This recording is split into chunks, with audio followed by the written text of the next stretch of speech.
So later on in episode 2, we have a much more action sequence. The situation is such that the Doctor has to get to a system reset switch. Isn't there always one of them? Oh, and guess where the switch is? And the system reset switch is hidden at the end of a long corridor in a vent chamber. And he has to go through a number of fans. What we get given again is a series of shots. Here's a shot of Jabe holding down the switch, and here's the wide angle of the fan room with the Doctor running along. And there are various shots of the Doctor against his green screen, because in this sequence he has to act an awful lot of the time against a green screen. So he's just standing in front of something, pretending to look at fans. Now each of these shots needs to be very short because it's a drama sequence, but they also need to be long enough that you understand what's going on.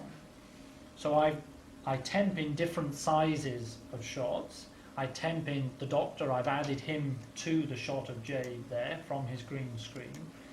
And then the Mill are able to give us some shots of fans so that I can start to put the fans in to give us an indication of the sort of thing the Doctor's having to do to jump through.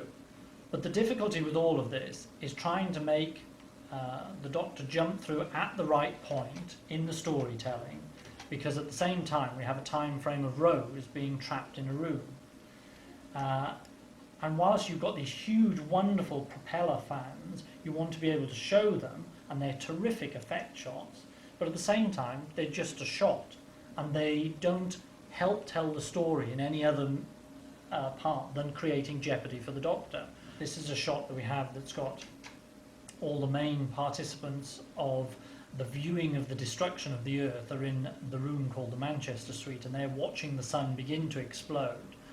But the devastation that the spiders have caused has caused the windows to crack, and the Doctor is going to try and get to the system reset switch and turn all these fans down to get the air conditioning working again.